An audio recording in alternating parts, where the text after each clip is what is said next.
obviously a very, very dark night. You know, one of the lowest points ever in this proud program's history. I take full ownership of that, full responsibility for the way that we played tonight.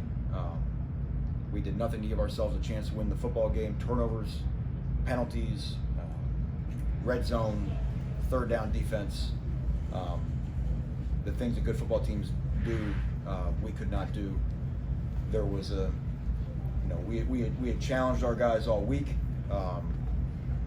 You know, we had talked about how we had played off of a bye before. We talked about how we had played in the Central Michigan game.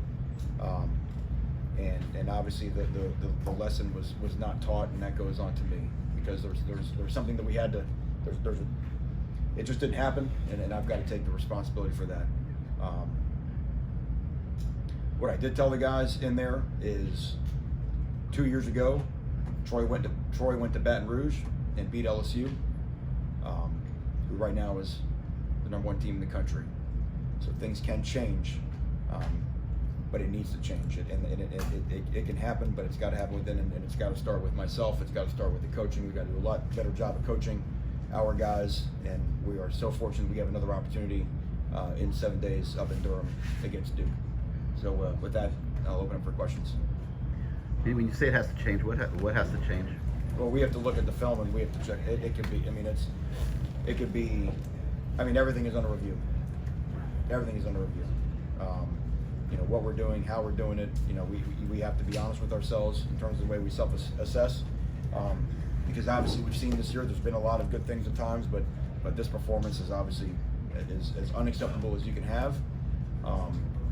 What are the signs? You know, go back, look at the practice. We had a very good week of preparation. We had a very good week of practice, but to play as poorly as we did, you know, you have to make sure you're checking yourself in all phases of your program.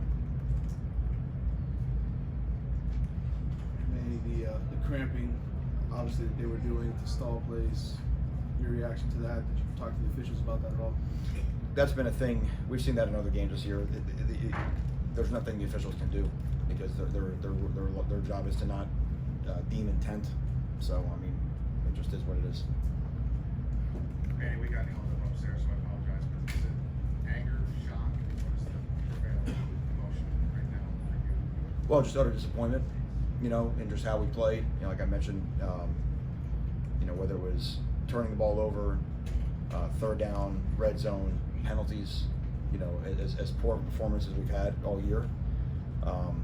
And you know, and as I mentioned before you got here, that's, you know, I take responsibility for all of that. But we just did not do anything to give ourselves a chance to win this game. And you know, again, we got to take a hard look at where we're at, and but know that it can improve, and know that it can get better, and know that this can be fixed. Some of the fixes will be coming in a recruiting class, you know, so that's all part of it, just adding to our depth and adding to the competition we have in practice. But we've got to do a lot better job of getting our guys prepared for this type of game. Manny, the decision to stick with Jaron, he had the 3 interceptions. Did you guys talk about it at all? We did. We still felt like Jaron was into the game and seeing what was going on out there, and obviously he played well in the fourth quarter. You know, a couple of the interceptions were, you know, 2 of them were in essence RPOs. One, you know, the first one of the game, we're running a slant, and our guy runs in. We sort of run into traffic, which gets us late in the route. Their guy is there to get it, and the other one, you know, their guy comes through the back of our guy. You know, in theory creates an advantage, but the ball pops up there and they get it, and that explains 2 of them right there. But obviously, it wasn't just the manner of the interceptions; it was where they were on the field. You know, which gave them short fields. We've talked about how we pride ourselves on field position. Tonight it was the exact opposite. Manny, they seem to do a really good job getting guys in passing lanes and jumping routes. You're a defensive coach, obviously.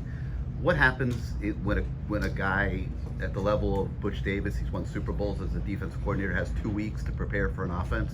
Was that a factor in this game? They seem to, like, you know where the routes were going and get guys in, you know, where Jaron was throwing the ball. Right, or is the question, are we not going through our reads and getting the ball to the guy that's open, right? Because you can't be everywhere in pass defense, and that's where the coverage has a chance. And that's not to take credit away from them.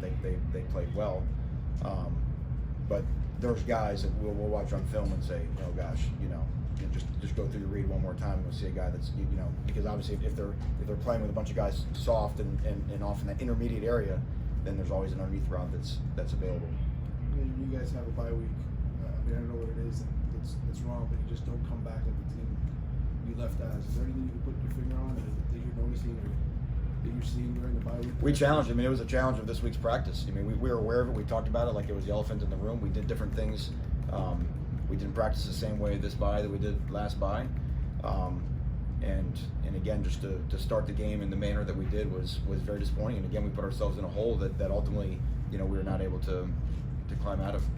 Coach, obviously they were very intensified. Do you feel like your team matched their intensity throughout the game? And if not, did you say something to them at halftime to make sure they got to the There's no doubt. I mean, they were playing very hard, which we expected. And I thought, I hesitate at times to talk about all the guys, because I do think we had a lot of guys who competed very hard and played with a lot of intensity. But I do think there were some guys that we did have to challenge ourselves at halftime to make sure that we were matching their intensity, which again, that should never have to be said at halftime, but that's where we were. Manny, bad night, obviously, and it's worse with DJ. How much did that just sort of, things were not going well at that point already. How much more sick did you feel when you saw what happened? DJ's a huge loss, because not just what he does as a player, but just, he's as important from a leadership aspect of anybody we have on our offense and in our entire program. I thought Cam and Robert Burns did nice jobs, in terms of handling the run load, but there will be a leadership vacuum that other guys will have to fill in, and that's part of our thing on that side of the ball is that I think our maturity to handle the bye weeks and our maturity to handle these type games appears to be what's letting us down. Because again, defensively we started off with a 3 and out. I thought the guys defensively were ready to play, and then we had a turnover, which we held them to a 3 and out, which turned into a field goal with a short field. But and whether that's just part of it, we have to just grow up. Whether it's part of how we have to manage those guys and what we choose to run. Coming off of that, just to get them back into the mix. Like I said, everything's under investigation. Manny, with that being said, you've touched on big changes and things like that.